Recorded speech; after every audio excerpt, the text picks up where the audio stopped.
dimuliakan Allah Subhanahu wa taala.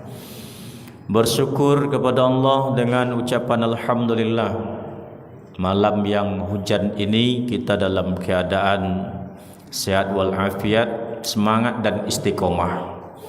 Semoga kehadiran kita Allah balasi dengan kebaikan yang berlipat ganda. Amin ya rabbal alamin.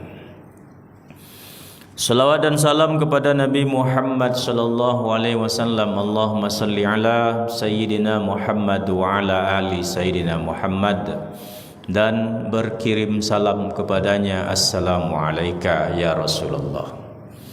Bapak Ibu yang saya muliakan, Allah telah mempersiapkan segala-galanya untuk kita manusia. Kalau ada sesuatu yang terjadi dan tidak baik bagi kita, kita tidak bisa menyalahkan itu adalah dari Allah, karena segala-galanya sudah Allah ingatkan. Jauh-jauh Allah ingatkan kepada kita, hati-hati kalian terhadap yang dua ini, kata Allah. Walan tardu ankal yahudu walan nasara hatta tattabi'a millatahum. Hati-hati kalian terhadap yang dua ini, Yahudi dan Nasrani. Sudah Allah ingatkan. Dan jauh-jauh juga sebelumnya Allah juga ingatkan berulang-ulang. Dulu sebelum ada manusia, Allah baru buat planning saja. Wa iz qala rabbuka lil malaikati inni ja'ilun fil ardi khalifah. Saya ingin punya program, kata Allah, di bumi itu besok ada khalifahnya. Baru program, belum ada makhluknya. Itu sudah diprotes oleh sebagian dari makhluk yang bernama malaikat. Ataj'alu fiha man yufsidu fiha wa yasfiku dima'. Ya Allah, manusia itu akan merusak alam, mengambil isinya, memperdagangkannya, dan akan saling bunuh di antara mereka. Jadi malaikat sudah memprediksi manusia itu merusak alam dan saling bunuh di antara mereka. Hari ini jelas alam rusak oleh manusia, banyak makhluk mati oleh manusia. Terbukti. Dan malaikat nawarkan diri, wa nahnu nusabbihu bihamdika wa nuqaddisu lak. Kami saja selalu bertasbih kepadamu, memujimu dan mensucikanmu. Kenapa tidak kami yang jadi khalifah di bumi itu? Jadi jadi khalifah itu bersaing juga, Pak. Orang lama pasti tak suka dipimpin oleh orang baru, Pak. Itu sudah dari dulu seperti itu. Ini baru muncul Adam langsung jadi khalifah. Kami yang sudah lama ini kenapa tidak kami? Dari dulu sudah seperti itu. Tapi di Indonesia kan biasa saja, Pak, yang seperti itu. Masuk SD kurang 1 bulan tidak boleh, Pak. Tapi calon wakil presiden kurang 1 tahun boleh, Pak. Nah, itu di Indonesia boleh seperti itu. Nah, Bapak yang semuliakan, apa kata Allah? Inni a'lamu ma la ta'lamun. Yang tahu program ini cuma saya, kata Allah. Kalian tidak tahu. Ini saya yang tahu, kata Allah. Kalau Allah sudah ngomong saya yang tahu, malaikat diam semua. Sudah ada Adam belum? Lama, Pak, baru Allah kumpulkan lagi. Wa iz qala rabbuka lil malaikati inni khaliqum basyaram min tin. Dalam surat Shad. Malaikat, kata Allah, saya ingin ciptakan makhluk itu, manusia itu dari tanah. Nah, entah tanah dari mana, macam-macam kata ahli tafsir. Ada yang tanah dari surga, ada yang tanah dari Arab, ada yang tanah kuburan kata dia, ada tanah sengketa, macam-macam lah, Pak. Tergantung bentuk performan wajah kita. Kalau menakutkan wajah itu katanya dari tanah kuburan itu, Pak, diambilnya. Tapi kalau suka bertengkar terus, mana tinggal bertengkar, itu tanah sengketa dipakai itu, Pak. Itu macam-macam lah tafsirannya itu. Tapi yang Allah sebut dari tanah. Dari dalam surah Al-Mu'min disebutkan, walaqad khalaqnal insana min sulalatin min tin. Saripati yang berasal dari tanah. Itu terbukti. Air yang kita minum ini dari tanah, Pak. Nasi yang kita makan dari padi. Padi tumbuh di tanah. Baju yang kita pakai dari benang dari kapas dari kayu tumbuh di tanah. Tanah semua. Mobil yang kita pakai itu dari biji besi itu dari tanah. Minyaknya pun entah namanya pertalit, entah namanya bensin, itu semuanya muncul dari tanah. Tidak bisa dipungkiri. Min sulalatin min tin, saripati yang berasal dari tanah. Jadi bagaimanapun orang mencari celah kesalahan Al-Quran itu, tetap saja tak ketemu. 13 tahun itu profesor dari Israel meneliti tentang Islam berdasarkan Al-Quran. Akhirnya apa kata profesor itu? Satu-satunya agama di dunia ini yang benar cuma agama Islam. Dicabut lagi itu biaya penelitian selama 13 tahun itu, karena tidak ketemu apa yang diharapkan dengan apa yang dia temukan. Nah, apa yang saya muliakan, fa iza sawaituhu wa nafahtu fihi min ruhi faqa'u lahu sajidin. Kalau sudah sempurna nanti bentuknya kata Allah, kutiupkan ruhku. Jadi yang keluar masuk deh Pak. Ini pinjaman milik Allah. Maka kalau ada yang meninggal dunia, diucapkanlah kalimat inna lillahi wa inna ilaihi rajiun. Kami ini milik Allah, kembali kepada Allah. Ruh itu pinjaman. Ruhku kata Allah. Ditiupkanlah ruh tu. Kata ulama 3 kali. Sekali tiup baru bergerak sampai ke leher, tiup kedua sampai ke pusat, tiup ketiga baru sampai ke kaki. Baru tiup pertama itulah nampak 2 kalimat Allah Muhammad. Itu lama sekali Pak. Bukan langsung. Lama. Wa nafahtu fihi min ruhi faqa'u lahu sajidin. Kalian harus hormat dan menghargai ciptaanku ini. Kalau sujud dalam solat itu nyembah Allah. Sujud di luar solat ada maknanya ucapan terima kasih. Ada maknanya itu penghormatan. Tidak semua sujud itu artinya menyembah Allah. Bapak dapat rezeki nomblok nih 200 juta, sujud Bapak. Itu sujud apa? Syukur, terima kasih atas nikmat yang Allah berikan itu. Nah, Bapak yang semuliakan, fasyal malaikatu kulluhum ajma'un, semuanya bersujud para malaikat illa iblis. Iblis enggan untuk hormat kepada Adam itu. Tapi Allah tidak langsung hukum ini makhluk, dipanggil oleh Allah. Iblis, ya sini dulu kata Allah. Ada apa ya Allah? Ma manaka anta sudah ma khalaqtu biadain. Sebenarnya apa yang membuat kalian tak mau hormat kepada ciptaan tanganku ini? Ini karyaku. Masuk seorang dosen dalam kelas ngajar, diambilnya Al-Quran. Ini Al-Quran ini tidak ada gunanya kata dia. Kata dosen ini tulisan manusia. Diinjak-injak pun tidak apa. Ini tulisan manusia. La yamassu ilal mutahharun, itu yang tak boleh disentuh itu di Lauhul Mahfuz. Bukan ini kata dosen ini.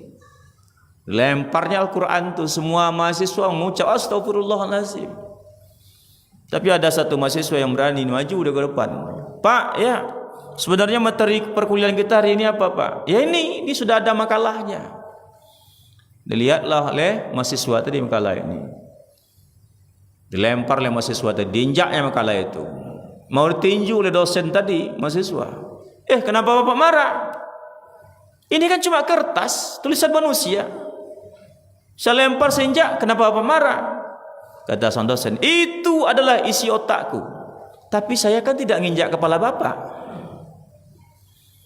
Akhirnya terdiam dosen, marah-marah, diam dia, diambil buku, keluar dia. Itu Pak, Al-Quran itu adalah kalamullah. Memang tulisan manusia, tapi itu kalamullah. Ini kertas cuma tulisan Bapak. Sudah marah Bapak digitukan. Nah, apa yang saya muliakan, Allah ingin tahu apa alasan iblis tak mau menghormati karya Allah ini. Biadain, dengan tanganku ini ku buat nih iblis. Kenapa kalian tak mau menghargainya?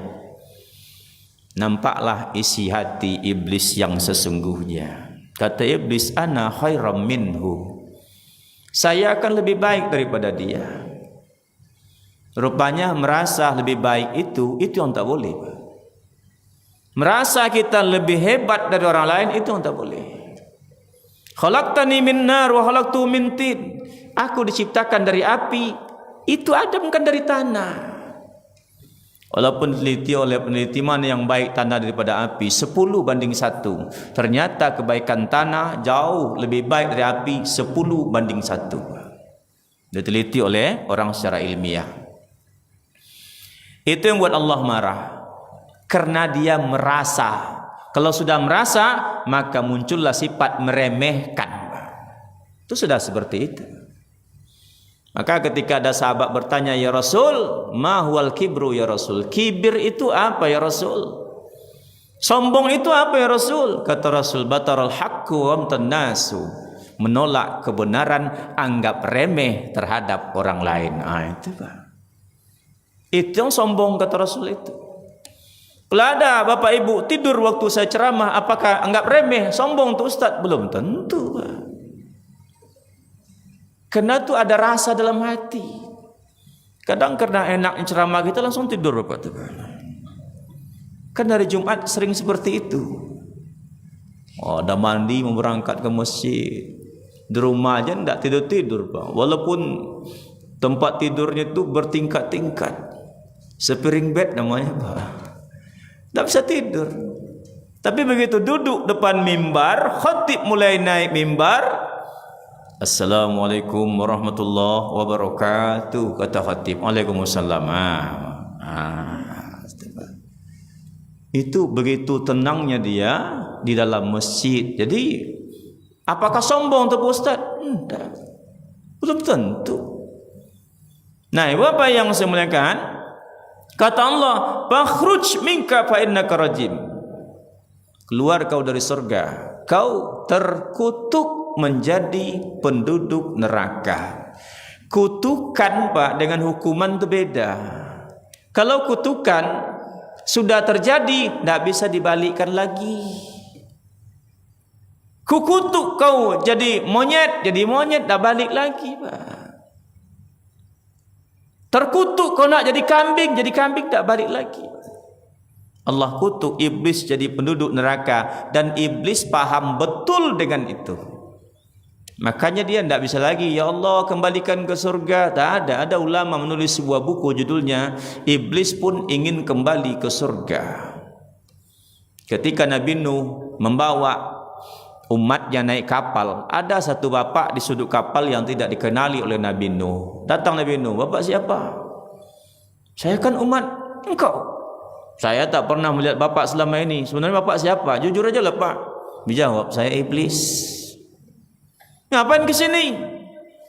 Saya mau ikut dengan engkau agar bisa kembali ke surga. Oh, tidak bisa. Nah, Pak Bu yang semuliakan, iblis paham betul itu. Maka kata iblis, ya Allah, fa bi izzatika li'uwiyannahum ajma'in. Ya Allah, demi kemuliaanmu ya Allah, izinkan kami menyesatkan manusia sebanyak-banyaknya, agar kami punya kawan besok di neraka. Izinkan kami ya Allah menyesatkan manusia sebanyak-banyaknya. Tapi Allah diizinkannya pula Pak. Nah, itulah makanya malam ini agak kurang jemaah masjid ni Pak. Diizinkan pula oleh Allah. Silakan kata Allah. Tapi kau takkan bisa menyesatkan siapapun kecuali orang-orang yang tidak ikhlas. Seorang ustaz melihat penduduk kampung sudah sesat menyembah pohon kayu. Ustaznya marah. Dia ambil kampak, ditebangnya kayu itu. Ketika mau nebang, datang seorang kakek-kakek. Ustaz, kenapa tebang? Ini kayu saya. Oh, kayu bapak ini? Iya, kenapa tebang? Ini menyesatkan umat, harus saya tebang. Kata kakek tadi, jangan Pak Ustaz, ini punya saya nih Pak Ustaz. Tidak bisa, ini menyesatkan umat. Kakek tadi marah dia. Kalau begitu Pak Ustaz, kau langkai dulu mayatku, baru kau tebang pohon ini. Berkelahi dia Ustaz dengan kakek tadi. Sekali tinju aja tumbanglah kakek tadi. Namanya juga kakek, tumbang. Apa kata kakek? Ampun Ustaz, ampun Pak Ustaz, jangan bunuh saya Pak Ustaz. Saya berjanji Pak Ustaz, kalau Pak Ustaz tak jadi tebang kayu ini, setiap pagi saya antar ke rumah Pak Ustaz uang 500.000. Tergoda juga Pak Ustaz ni Pak. 500.000 kan lumayan Pak, sekali ceramahnya Pak. Baiklah kalau gitu, kata Pak Ustaz. Selesai solat subuh, dilihat bawah sejadah sudah ada uang 500.000. Subuh pertama. Subuh kedua, lihat lagi bawah sejadah ada uang 500.000. Subuh ketiga, lihat bawah sejadah tak ada uang 500.000 itu. Tapi Pak Ustaz ni masih berbaik sangka, dia mungkin lupa nih kakek nih. Subuh keempat tak ada lagi. Subuh kelima juga tak ada. Subuh keenamnya Pak Ustaz ambil lagi keempat, pergi dia ke kayu itu, mau nebang kayu itu. Nabi Isa ni harus tebang kayu ini. Ketemu lagi sama kakek yang kemarin tu. Pendek cerita, kelahi juga airnya. Tapi kakek ni ditinju, tak merasakan sakit. Ditendang tidak apa-apa, dijingkang tak tumbang. Ditinjunya Pak Ustaz, langsung tertelentang Pak Ustaz tadi.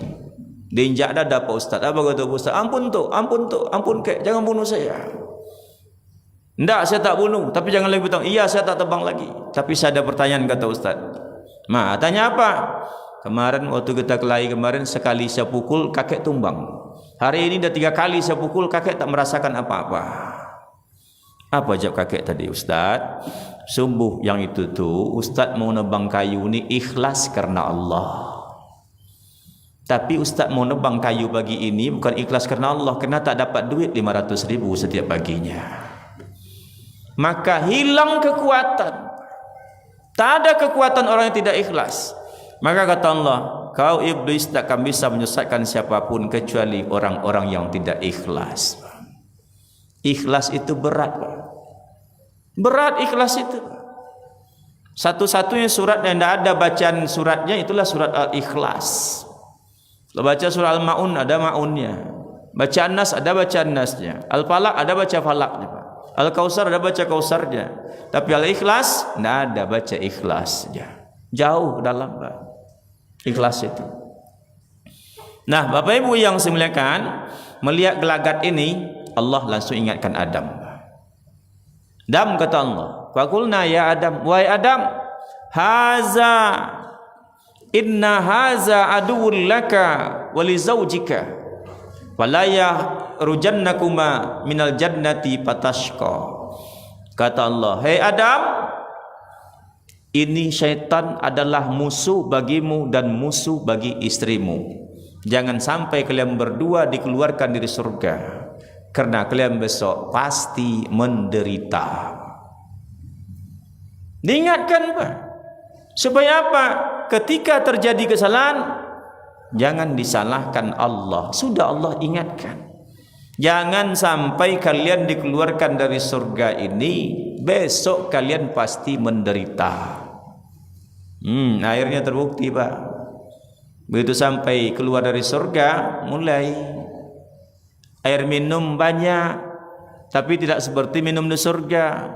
Makanan banyak, tapi tidak bisa dimakan. Kenapa? Ada daging sapi, tidak bisa dimakan. Api tak ada untuk masaknya. Peninglah Nabi Adam mencari api. Gimana memasak daging ini? Baru dia ingat, Allah telah mengingatkan, jangan sampai disesatkan oleh makhluk yang bernama iblis ini. Nah, begitu Nabi Adam sampai di bumi, Allah ingatkan lagi nih cucu Adam kita, Pak. Sering kita baca itu, alam ahad ilaikum ya bani adam alla ta'budus syaitan innahu lakum aduwwum mubin. Kata Allah, hai anak cucu Adam, sudah aku ingatkan bahwa syaitan itu musuh kalian nyata. Jangan ikut-ikuti gaya mereka. Berkawan dengan setan enggak Pak, tapi gaya setan sering ditiru oleh orang. Minum sambil berdiri, minum pakai tangan kiri, makan tak baca bismillah, makan sambil berdiri, itu gayanya Pak. Bahkan ada sebuah acara pernikahan, memang tak ada kursi, tak ada mejanya. Memang disuruh makan berdiri, standing rice. Ya enggak tuh modern. Kita ikuti Pak Bu gayanya itu. Allah ingatkan, hei anak cucu Adam, jangan kalian sampai tersesat oleh setan itu. Kenapa? Dulu nenek moyang kalian itulah penyebabnya. Diingatkan betul. Nah, Bapak yang saya muliakan, iblis adalah makhluk yang cerdik. Dimanfaatkan semua yang ada pada diri kita, pandangan, pendengaran, perbuatan. Apabila pandangan ini tidak terkontrol, suka melihat kepada sesuatu yang tidak baik, tidak halal, nah masuklah dia. Pendengaran, kalau ada siaran televisi, ada ceramah, satu lagi ada siaran terciduk umpamanya, tukar ke siaran terciduk, ceramahnya digeser. Telinga memang seperti itu. Perbuatan, ada 4 perbuatan prioritas yang akan dimanfaatkan oleh iblis. 1, uququl walidain, durhaka kepada kedua orang tua. Itu dimanfaatkan betul oleh iblis itu. Yang kedua, watawalli yaumaz zahfi, lari dari medan perang. Ini kita ni perang sekarang Pak Bu yang semuliakan. Perang Ghazaul Fikri, perang urat saraf. Kita sedang perang hari ini. Coba lihat Pak Bu yang semuliakan. Dari kecil kita sudah MDA nih. Tanya tuh anak SMA, anak SMK pulang sekolah, tanya dia, kamu pandai sholat? Pandai Pak. Pandai baca Quran? Pandai Pak. Sholat jenazah bisa? Bisa Pak. Belajar di mana dulu? MDA. Coba bayangkan Pak, berapa besar jasa MDA itu. Tidak ada yang jawab SMP, tidak ada yang jawab SMA, MDA Pak. Tapi lihatlah MDA kita hari ini. Yang paling menyedihkan, ijazah MDA sampai hari ini tidak bisa dipergunakan untuk melanjutkan ke sekolah yang lebih tinggi. Sampai hari ini. Bahkan kawan-kawan kita yang duduk di kursi empuk pakai dasi, pakai jas itu, mungkin dia pandai sholat, belajar ngaji waktu MDA dulu Pak. Tapi kenapa tak ada kebijakan mereka sampai hari ini yang mengangkat ijazah MDA ini bisa kita manfaatkan untuk melanjutkan ke sekolah yang lebih tinggi Pak. Bahkan sedih kita melihat, kenapa anak-anak MDA hari ini di SD ujian ya. Jadi kalau SD ujian gimana? Ya tidak bisa MDA, libur. Coba bayangkan Bapak yang semuliakan. Padahal ini adalah sangat berjasa terhadap ilmu agama yang kita peroleh. Di MDA kita belajar sholat. Di MDA kita apa-apa ya pendek itu. Nah Bapak yang semuliakan, tetap ini perjuangan kita. Perang nih Pak. Yang ketiga, qati'ur rahim, memutus hubungan silaturahmi. Bahkan 1 di antara 5 tangisan mayat dalam kubur, yaitu ketika dia memutus silaturahmi. Nangis mayat dalam kubur Pak. Kalau dulu kata orang asam kandis, asam gulugur, ketiga 2 asam riang-riang, menangis mayat di pintu kubur teringat badan tidak sembahyang. 1 di antara 5 yang tangisinya ialah ketika dia memutus hubungan silaturahmi. Di dunia tidak ada efeknya. Dah sudahlah, untuk apa berkawan sama orang seperti itu, kan kita yang rugi. Selama ini kan dia aja minjam-minjam dengan kita tidak pernah minjam dengan dia. Di dunia tidak ada efeknya, begitu masuk kubur nangis. Yang keempat Bapak yang semuliakan, yaitu zalimul li nafsih, orang yang menzolimi diri sendiri. Bapak-bapak Ibu yang hadir malam ini adalah orang-orang yang beroleh berkah, rahmat dan hidayah Pak. Tak semuanya Bapak yang semuliakan. Nah orang yang tidak Pak, ini orang yang zalimul li nafsi. Hati kita butuh makan, fisik kita butuh makan, otak kita butuh makan. Fisik kita makannya apa? Nasi, sayuran, lauk pauk. Butuh minuman Pak. Kalau fisik tak diberi makan, tak diberi minum 3 hari saja sakit Pak. Hati kita sudah berapa lama tak kita kasih makan Pak. Di mana tuh? Mungkin mati hati kita. Pikiran kita ini butuh suplemen makanan. Apa itu makanannya? Taklim. Berapa lama ini tidak diberi makan otak kita Pak? Makanya Bapak yang semuliakan, orang yang membiarkan ini semua tidak diisi, zalimul li nafsih, menzolimi diri sendiri. Allah sediakan sarana, Allah sediakan tempat. Wajalna al-laila libasa, Allah jadikan malam untuk istirahat, malam keluyuran Pak. Zalimun li nafsi. Dan Allah sebut malam itu istirahat kata Allah, tapi tak mau istirahat. Apa yang semuliakan? Maka kalau ayam sudah biasa makan dalam rumah, asal terbuka pintu dia akan masuk dalam rumah Pak. Kalau yang 3 tadi itu sudah dimanfaatkan oleh syaitan, terbuka sedikit jalan dia masuk ke dalam hati kita Pak. Maka oleh Profesor Dr. Said Ahwa disadur oleh kitab Ihya Ulumuddin, dia tulis sebuah kitab namanya Tazkiyatun Nafs. Ada 9 jalan yang dimasuki oleh syaitan masuk ke tubuh manusia. Mudah-mudahan keti 9 jalan ini bisa kita tutup rapat-rapat. 9 babu yang semuliakan. Apa itu Pak Ustaz? Yang pertama, ghadab. Ghadab itu bukan godab. Kalau godab itu dalam bahasa pesantren ghairu mu'addab. Kalau ada gurunya, ustadznya marah sama santrinya, "Hei, antum ghairu mu'addab." Nah, itu udah marah tuh, Pak. Engkau tak punya adab, kata dia. Nah, itu udah marah itu. Tapi kalau ghadab, la ta'dab, la ta'dab. Jangan marah, jangan marah.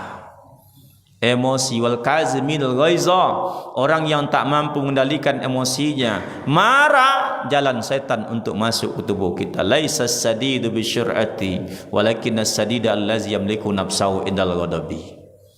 Orang yang kuat itu bukan orang yang menang berkelahi, kata Rasul, tapi orang yang mampu mengendalikan emosinya. Ibu-ibu, suami ibu yang ganteng di rumah itu, kalau ibu dalam keadaan marah masih ganteng tak nampaknya? Nah, kan Pak, hilang Pak. Waktu baru nikah bukan main, kaulah bulanku, kaulah bintangku, kaulah matahariku, kaulah ayang bebku. Marah, diambil laptop, ditokok kepala bininya, meninggal dunia. Kenapa sampai terjadi? Setan dah masuk. 90 tahun Pak, si Qabil menangis menyesali perbuatannya karena dia membunuh adiknya si Habil. Apa kata si Habil? Abang, saya tak akan melawan bang, walaupun abang pukul saya tak akan melawan. Tapi dipukul terus sampai mati. Begitu meninggal dunia, iblis pergi meninggalkan Qabil, digendong mayat adiknya, menangis sejadi-jadinya. Mau diapakan lagi Pak? Iblis sudah pergi, tinggal sesalan. 90 tahun si Qabil menangis yang malam menyesali perbuatannya itu.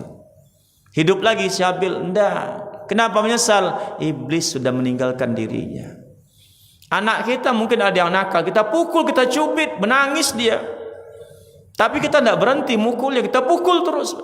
Lari kamar, dikunci pintu kamar, tertidur dia dalam tangisan kesakitannya itu. Kita intip dari luar, nampak kembang kempes perutnya, menahan sakit karena kita pukul tadi. Iblis sudah meninggalkan kita, nangis kita, ingin kita peluk anak kita itu, menyesali perbuatan kita. Tapi itu sudah terlanjur. Kenapa Bapak yang semuliakan? Iblisnya sudah pergi meninggalkan kita, tinggal penyesalan. Maka jangan marah, kata Rasulullah, kendalikan emosimu. Yang kedua Bapak yang semuliakan, mudah-mudahan cukup waktunya Pak. Yang kedua yaitu hasad, iri hati, dengki Pak. Di mana-mana ada Bapak yang semuliakan, dan ada saja asbab membuat orang jadi iri hati. Karena bukan asbabnya itu, hatinya ini yang perlu diperbaiki Pak.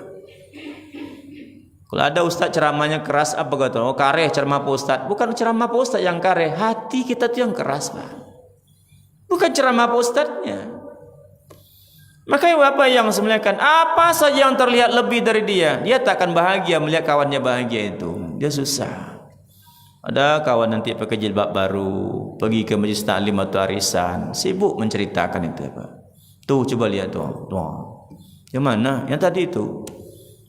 Yang nyandar dekat doa dekat tiang tadi itu. Yang jilbab hitam tuh. Kenapa? Tengoklah, sini ada payet-payetnya, sini ada kupu-kupunya, sini ada Ka'bahnya, sini ada tasbihnya. Kenapa emangnya? Waktu tua tak cocok macam itu lagi doanya Bapak. Terserah dia lah Pak. Dia baru dapat jilbab dari Agung Nugroho, dipakainya ke masjid. Silakan saja lah Bapak yang sampaikan. Bahagialah melihat kawan kita bahagia Pak. Kenapa? Bukan hanya dimasuki iblis. Innal hasada yakul hasanat kama takulun narul khatab. Iri hati itu memakan semua amal ibadah yang kita kerjakan. Apa tak kaget kita di surga besok Pak? Tengok mana catatan amal saya hilang semua. Buka tu flash disk, nyalakan laptop, tengok tak ada satu pun catatannya, tak ada rekaman satu pun. Kemana dia? Habis dimakan iri hati tadi. Nah Bapak, yang ketiga yaitu terlalu kenyang dalam makanan Pak. Secara ilmu biologis, orang yang makan terlalu kenyang itu terhimpit dua saraf, yaitu sensorik dan motorik. Maka kalau sudah terhimpit, malas bergerak, mulailah mata mengantuk. Tapi bukan berarti bapak-bapak yang ngantuk malam ini kekenyangan tadi, enggak nih Pak, enggak. Ini cerita saja ini. Ada kawan yang ngantuk-ngantuk dah, ini kekenyangan tadi ini, enggak itu Pak. Mulai mengantuk, iblis pun kipas-kipas mata orang itu. Kipas-kipas, mulailah. Ayalah salat. Tundalah dulu, masih ngantuk. Bahkan kalau sudah terlalu kenyang itu babu, hilang adab. Nyandar pintu, lonjor kakinya, azan di masjid. Apa kata anak? Ya, numpang lewat ya. Mana nak mau ke masjid? Numpang lewat ya. Apa kata ya? Langkailah nak kaki ayah tu. Hilang adab. Terlalu kenyang. Maka kata Nabi, makanlah sebelum terlalu lapar, berhentilah sebelum terlalu kenyang. Kalau makan diperintah, kulu wasrabu wala tusrifu. Makan minumlah, jangan berlebih-lebihan. Disuruh kita makan. Kulu mimma fil ardi halalan thayyiban. Makanlah apa saja dari bumi ini, yang penting halal dan baik, tapi jangan berlebihan. Karena terlalu kenyang jalan iblis untuk masuk menguasai kita. Yang keempat, apa yang semuliakan, terlalu suka bergaya.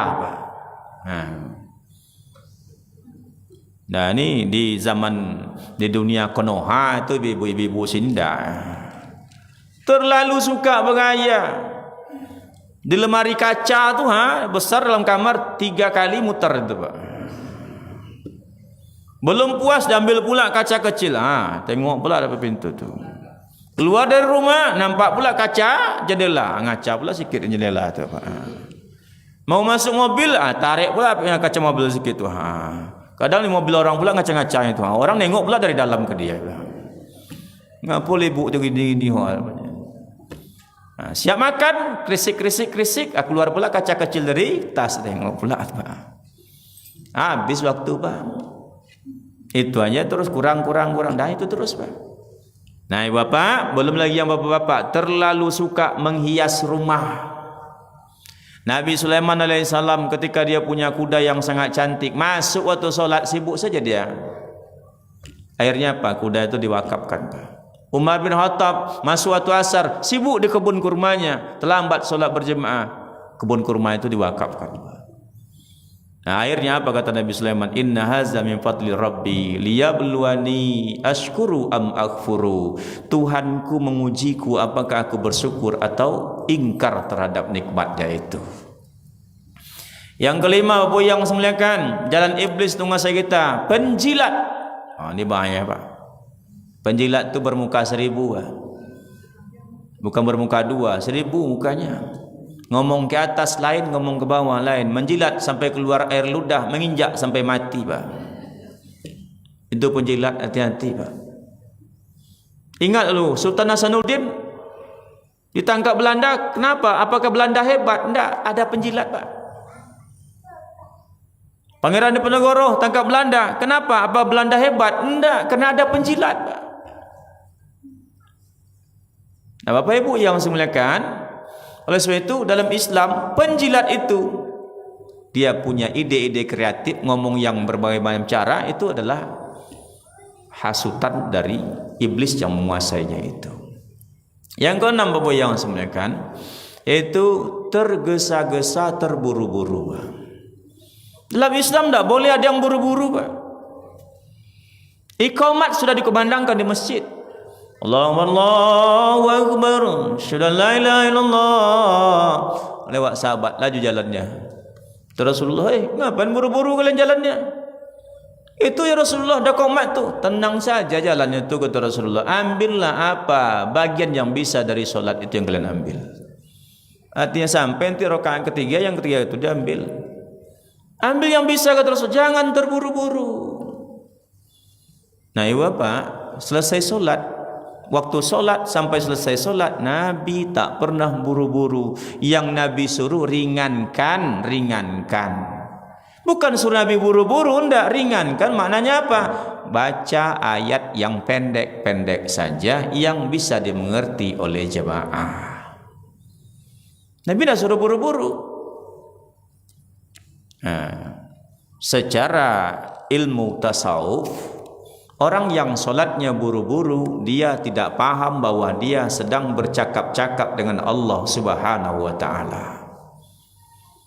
Coba orang ngomong dengan gubernur, Pak, diatur betul tuh kata-kata. Iya Pak, rencana kami dari pengurus Masjid Al-Firdaus bermaksud datang ke sini Pak untuk mengajukan permohonan bantuan. Diatur betul tuh Pak, ngomong sama gubernur coba tuh. Kenapa ngomong dengan Allah? Alhamdulillah Rabbil Alamin Ar-Rahmanir Rahim Maliki Yaumiddin Iyyaka waladdallin. Allah lawan kita ngomong. Alhamdulillah Rabbil Alamin, kata Allah, hamidani abdi. Dijawab. Ar-Rahmanir Rahim, asna alayya abdi, kata Allah. Maliki Yaumiddin, kata Allah, majidani abdi. Engkau menyanjungku ya, kata Allah. Iyyaka na'budu wa iyyaka nasta'in. Antara kita berdua saja, kata Allah. Ihdinas siratal mustaqim, ya Allah tunjukilah kami jalan lurus. Apa kata Allah? Haza li abdi, haza li abdi ma sa'ala. Ini untukmu, mintalah apa saja yang kamu mau. Itu Pak. Maka Nabi mengatakan al-ajlatu minasyaitan. Orang yang buru-buru itu datang dari syaitan, kata Rasulullah. Selesai solat subuh Bapak yang semuliakan, yajlis fi musallahi, Nabi duduk di tempat solatnya hatta matlab samsi, sampai terbit cahaya matahari Pak. Lama Nabi duduk siap solat subuh tu, tak langsung pulang aja Pak. Lama Nabi duduk sampai terbit cahaya matahari. Apa yang dibaca Nabi? Selesai solat baca Nabi astagfirullah 3 kali, la ilaha illallah 3 kali, Allahumma jirna minan nar 7 kali, Allahumma antas salam sekali, ayat kursi sekali, subhanallah 33, Allahu akbar 33, alhamdulillah 33, Allahu akbar 33, wa khatama mi'atan bi kalimatil la ilaha illallah wahdahu la syarikalah, tambah 1 menjadi kalimat la ilaha illallah sampai ke ujung. Baca Nabi itu. Tidak ada buru-buru Bapak yang semuliakan. Assalamualaikum warahmatullahi wabarakatuh. Waalaikumsalam warahmatullahi. Pak Imam astagfirullahalazim, dah hilang Pak. Ini nyontoh Nabi yang mana kalau seperti itu Pak? Jadi ada seorang bapak-bapak di kampung sana tuh Pak, anaknya anak tunggal. Anak sakit terus, emas dah habis, tabungan sudah kering, tinggal rumah saja, anak tidak sembuh-sembuh. Akhirnya bapak ni berdoa dalam keadaan kesal, ya Allah, Engkau lah yang maha penyembuh ya Allah, sembuhkanlah anakku ni ya Allah. Kalau kau sembuhkan anakku ni ya Allah, bernazar aku ya Allah, kau kasih makan para setan nanti ya Allah. Rupanya ada waktu-waktu mustajab, tempat-tempat mustajab, keadaan-keadaan mustajab. Mungkin waktu itu keadaan mustajab, dikabulkan doanya Pak, sembuh anaknya. Setelah sembuh anaknya ingat nazarnya, gimana caranya mau kasih makan setan-setan itu. Bingung dia Pak, dibuat nasi diantar ke laut tidak habis-habis, diantar ke pohon kayu tidak habis-habis, gimana caranya. Akhirnya nanya dia ke ustaz kampung tu, engkau ya, ambo bernazar engkau kalau sehat anak ambo tu setan itu. Lalu macam mana cara kasih makan engkau? Kata engkau, itu tak payah, itu dah mudah tunya. Macam mana caranya engkau? Pagi Jumat tu masaklah engkau banyak-banyak nanti, lengkapi lauk sambal segala macamnya. Bungkus nasi itu, nanti pas selesai Jumat, pas orang salat Jumat bawalah ke masjid nasi itu. Begitu selesai Jumat, tunggulah di pintu. Siapa yang buru-buru keluar, kasihlah nasi itu dengan dia. Itu selesailah tu, kata dia Pak. Tapi di masjid itu tidak ada itu Pak ya. Nah, apa yang sebenarnya mana dalilnya engkau? Al-ajlatu minasyaitan, yang buru-buru itu datangnya dari syaitan. Nah, apa yang sebenarnya? Yang ketujuh, terlalu cinta dengan harta Pak. Satu sebab orang terlalu cinta dengan harta, bukan hanya tak mau berinfak sedekah, ke masjid pun tak mau datang Pak. Kalau jelas tuh, terlalu cinta harta berat, segala sesuatu ibadah dibandingkannya dengan hartanya. Bapak Ibu mau ke umrah tak bulan ini? Berapa biaya Pak Ustaz? 25.950.000. Mak banyak tu Pak Ustaz.